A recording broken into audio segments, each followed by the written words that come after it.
Okay, well, Jeremiah chapter 20 is what we're talking about today. If you missed the last chapter, chapter 19, you may want to go back and watch that one before this one, because this chapter, so in the last chapter, Jeremiah pronounced a curse on the people, doing it in a customary way. This chapter, we're going to learn what was the response of the people to that cursing that Jeremiah gave. So, verse 1. Now Pashhur, the son of Immer, the priest, who was also chief governor in the house of the Lord, heard that Jeremiah prophesied these things. So he is a very high up religious leader, this Pashhur, basically. He's going to hear about this. So he's one of the high up leaders. And we know that Jeremiah has been telling everybody that the high up leaders, the main leaders at the time, are leading you the wrong way. So let's see what Pashhur says, basically, and how he handles this. Verse 2, Then Pashhur smote Jeremiah the prophet and put him in the stocks that were in the high gate of Benjamin, which was by the house of the Lord. So Pashhur, whether he had people grab Jeremiah and bring him to him, or that he went down to Jeremiah, he basically slaps Jeremiah, and then they put him in stocks. Okay, so let's kind of break down this verse a little bit. So there's an intense irony in this, basically, that the overseer in God's temple is now about to take action against God's overseer. That's funny. Okay, think about it. We have Jeremiah the prophet, who's teaching the real word of God. We have Pashhur, the religious leader of the people. He should be the leader of God. He's going to punish the real leader of God. That's some interesting irony, you got to admit. That's just wild. Now, when we look at the word smote, though, this can mean anything from a slap to major abuse. So it could be just a quick slap he got. It could be they beat the tar out of him. They punished him hard. Pashhur just went to town on it or something. The Hebrew word doesn't delineate the difference between just walk up and slapping somebody and laying into him. So whatever he did, he still assaulted Jeremiah no matter what he did, basically. Now, when we look at the stocks, put him in stocks. This is not stockings. He didn't put him in socks. The stocks. Now, when we think of the stocks or stockade, you think of the big wooden thing with the 3 holes, 1 hole for your head, 1 for your hands, and you just kind of sit there, kind of punished together. That is a standing stock where you stand there and kind of just put your head through and things. We see those like the 1800s type ideas in the stocks. But in the ancient world, this idea of putting them in stocks could be like a small room. So they're basically twisting and contorting Jeremiah's body to get him to fit into this tiny little room or into the stocks. It isn't just where you stand there and have your head stinging out. Like, he is contorted to be in this position. This is not just a slight uncomfortableness, but a severe uncomfortableness, basically, is what that is. Now, he does mention here that it was in the high gate of Benjamin. So the upper gate of Benjamin was located between the old court and the new court referred to in 2 Kings and 2 Chronicles. The name suggests that it was on the north side of the temple area facing the territory of Benjamin, because the land of Benjamin was north of Jerusalem. So if it's the high gate of Benjamin, that's the gate that they would come down through to go to the temple. So it's towards the north end of the temple area, basically.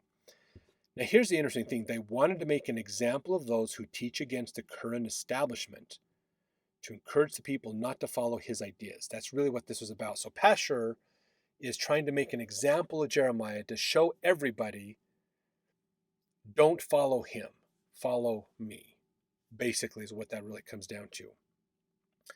Now, verse 3, and it came to pass on the morrow, so the next day or later, that Pashhur brought forth Jeremiah out of the stocks. Then said Jeremiah unto him, The Lord hath not called thy name Pashhur, but Magor-Missabib. So Jeremiah is renaming this guy, or telling him, you have a different name. Now, Magor-Missabib means terror on every side.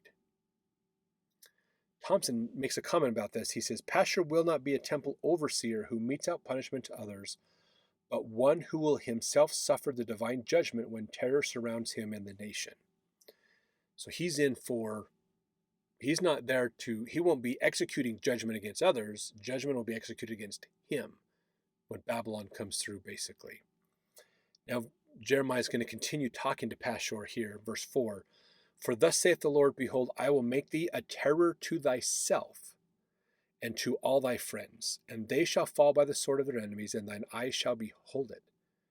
And I will give all Judah into the hand of the king of Babylon, and he shall carry them captive into Babylon, and shall slay them with the sword. Now, here's what's interesting about this case. So he's being told, Jeremiah is telling Pashhur, all of your friends, all the people that trust you are going to be killed by Babylon, by the sword, and you're going to watch it. You're going to observe this happening. So he's not going to die immediately, basically. He's going to witness the people witness the people he said, follow me. He's going to watch his people be destroyed, basically. Now, this is interesting because he's going to give Judah to the king of Babylon, and Babylon is going to carry a lot of these people captive, as well as slay them with the sword. This prophecy was probably given around 597 BC. So they've had that exile, basically, or about to have that exile. So now here's what's interesting in verse 4. This is when we hear more literally about the word Babylon as the enemy from the north. We've heard the term in the previous chapters of the enemy from the north is coming down. Now it's being revealed as Babylon. We're getting close to stuff happening, basically. This is probably prophesying of the 597 destruction that's about to happen on these people, basically. Verse 5, as we continue on here, moreover, so Jeremiah is not done yet. Moreover, I will deliver all the strength of the city and all the labors thereof, and all the precious things thereof, and the treasures of the kings of Judah will I give into the hand of their enemies, which shall spoil them and take them and carry them to Babylon. So 4 things are mentioned in this verse, okay, which shows the destruction of the city is very thorough. He'll deliver the strength of the city, all the labors of the city, so that's all the harvesting, all the work, all everything, all the precious things, so all the valuable stuff, and the treasures of the kings will all go to Babylon. It's going to be a bad destruction. There's going to be this absorption of wealth, absorption of value that's going to be taken out of Babylon. Now, the first exile in 597 BC, that's kind of what they did. They kind of took the good leaders. They took all the leadership people from the religion and government, and they exiled them into Babylon. So they kind of were left with the second-hand leaders, second-hand people in Jerusalem, which were then destroyed in 587, about a decade later. And then all that was left after that were just the field laborers. People didn't own the land, they just worked it. That was all that was left after that one, basically. So there a lot of destruction coming. Now, verse 6. So now this is directed right back to Pashhur. And thou, Pashhur, and all that dwell in thine house shall go into captivity. And thou shalt come to Babylon, and there thou shalt die, and shalt be buried there, thou and thy friends, to whom thou hast prophesied lies.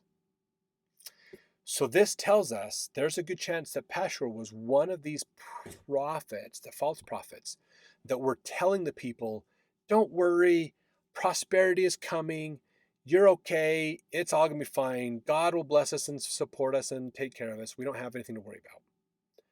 He's been lying to the people, and he is going to be able to witness the end of his lies. That's what's going to happen, basically. Pashhur is not going to die quickly. He's going to watch all of the mess happen. Exactly contrary to what he's been telling the people, basically. So verse 7. Here's where we get. This is now Jeremiah. So again, we get so much information from Jeremiah telling us his thoughts and ideas. So verse 7. O Lord, thou hast deceived me, and I was deceived. Thou art stronger than I, and hast prevailed. I am in derision daily, everyone mocketh me. So this is what we call a Jeremiad. We talk about this in the beginning of the book of Jeremiah. This is what we're talking about here. opportunities where we get to hear and get inside the mind of Jeremiah to understand what he's thinking. So in verse 7, you can look at this. He's down. This is a down spot for Jeremiah. He's got major depression, anxiety issues going on here. I wouldn't say bipolar for Jeremiah, but he has definitely got highs and lows in his life. This is a low moment that he's experiencing here. Verse 8, for since I spake, I cried out, I cried violence and spoil, because the word of the Lord was made a reproach unto me and a derision daily. So he's not happy about the message he's delivering to the people. Oh, he doesn't like it. Now verse 9, then I said, I will not make mention of him, nor speak any more in his name. So verse 9, here's what's fascinating. Jeremiah is contemplating quitting being the prophet. He's so down. He's so depressed. He's so negative right now. He's thinking, maybe I'm going to stop my ministry. I'm going to stop doing this. This is so hard. I just can't do this anymore. Now realize, folks, this is the prophet of God that's considering not being the prophet anymore. This is a hard time, okay? Do we have hard times? Do we have sometimes in our callings where we want to call it quits? Yeah. The prophet's not immune to this. Realize that. We're getting insight into the prophet of God and what he is experiencing, okay? So valuable. I'm so glad we have this information. So this is what he's contemplating. Now, let's continue on with verse 9, though. He says, so despite the fact that Jeremiah really doesn't want to have to do this anymore, he says, but his word was in mine heart, as a burning fire shut up in my bones. And I was weary with forbearing, and I could not stay. So what he's saying is, it's just too hard. I want to quit, but I can't. The message needs to come out. It's inside of me. His words, his thoughts, God's words are inside of me, and I just can't help it. It has to come out. I've got to deal with this. In fact, Kent Brown, his great article, the History of Jeremiah's Faith Crisis, it's a really good article to read. He says here, the feeling that he was deceived finds close links with the theme of trial when almost immediately afterward he mentioned the Lord of hosts that triest the righteous. That's coming in verse 12. So intense had persecution of him become that Jeremiah, who once had prayed for his people, now demanded that the Lord take vengeance on those who treated him despitefully. Again, we saw this in chapter 18 as well, that Jeremiah has gone from, in chapter 14, saying, I know these people are bad, God, but please have mercy on us, to chapter 18 going, nope, I don't care, wipe them all out, I'm done. So he's still upset and angry with all this that's going on. In fact, Thompson made a comment about this too. He says, here was a terrible dilemma. He was caught, meaning Jeremiah, between two powerful urges, the desire to be normal and win the friendship and approval of his fellows, or to pursue his duty to Yahweh and lose his friends. So he wants to be with everybody else. He wants to be seen as normal, wants to be accepted by his peers, which is natural, innate human tendencies, or do what God said. That's the problem and challenge that he's facing, basically. Now, verse 10, for I heard the defaming of many, fear on every side. Report, say they, and we will report it. All my familiars watched for my halting, saying, peradventure he will be enticed. We shall prevail against him, and we shall take our revenge on him. So what's happening here, basically, is his friends and his family are looking for anything that he says or does in his life that they can go tell the authorities, oh my gosh, Jeremiah did this. It's so bad. It's so wrong. Throw him in jail. Get rid of him. Execute him. They're looking for any reason to get him kicked out, to get him thrown in jail and executed. That's how bad his life has gotten. He can't do anything without being scrutinized. Everything he says and does is trying to be used against him. And his friends and family are in on it. That's hard. I mean, you got to admit, that's a hard place to be. Very hard place to be. So verse 11, excuse me. But the Lord is with me as a mighty, terrible one. Therefore, my persecutors shall stumble. They shall not prevail. They shall be greatly ashamed, for they shall not prosper. Their everlasting confusion shall never be forgotten. So this is Jeremiah remembering. This is that conversation he's having in his head. Despite the fact that everyone seems to be out against him, God will seek the vengeance. God will recompense for what they're doing to him, basically. So verse 12 is now a prayer that Jeremiah is giving to God. But, O Lord of hosts, that triest the righteous and seest the reins, which is kidneys, and heart, emotions as well, motives and thoughts, let me see thy vengeance on them, for unto thee have I opened my cause. So Jeremiah's going, look, I've poured my soul out to you. You know what's going on in the minds of these people. You know how bad it is. I want to be a witness to their destruction. This is very different than in chapter 14 when Jeremiah was pleading with God to look the other way and bless the people.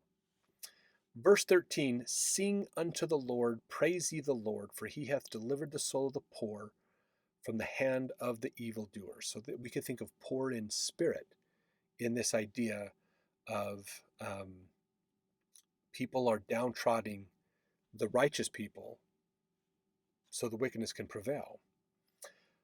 Verse 14, cursed be the day wherein I was born. So then again, Jeremiah getting down on himself again. Let not the day wherein my mother bare me be blessed. So this is another Jeremiah that he's going through. So to curse your parents is a capital sin. So he is cursing the day of his birth and the person who announced his birth. So he's like doubling down on this, basically. Because in verse 15, cursed be the man who brought tidings to my father, saying, a man-child is born unto thee, making him very glad. So his dad would be glad. They didn't have ultrasounds. They didn't have DNA testing. They didn't know whether it's a boy or girl till the baby was born. They just knew the woman was pregnant. Mom's pregnant. She's going to have a baby. We don't know what it is. But then the person who was like a midwife or the person that was helping to deliver the baby would come out and go, it's a baby boy. Then the dad would go, yay, I got a baby boy. I got a son. That's a blessing. That's an awesome thing, you know. He's saying, no, cursed be these people.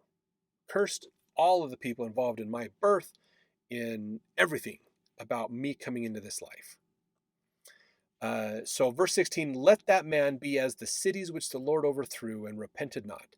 Let him hear the cry in the morning and the shouting at noontide.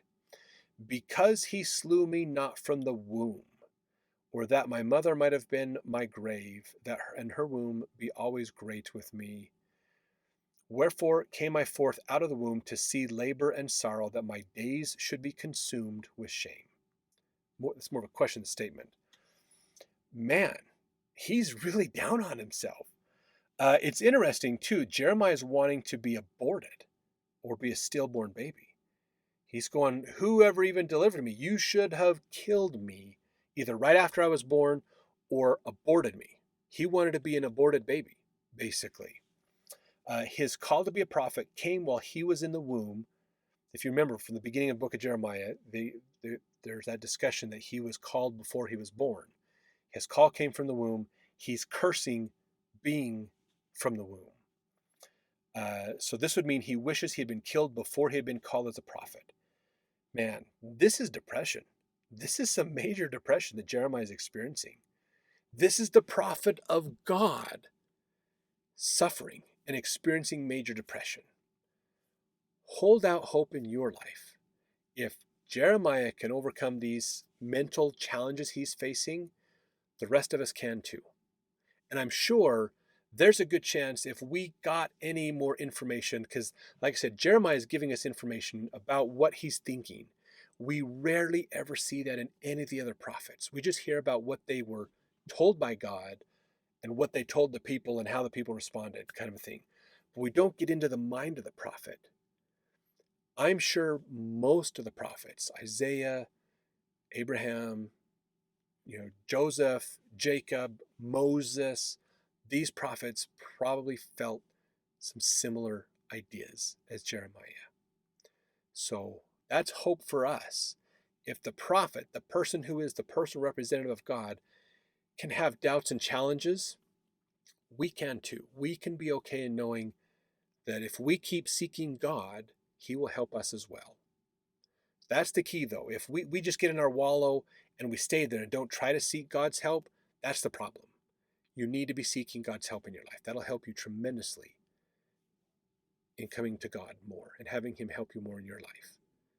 Well, let's jump to chapter 21, the next chapter, as we continue to understand what's happening in this time frame.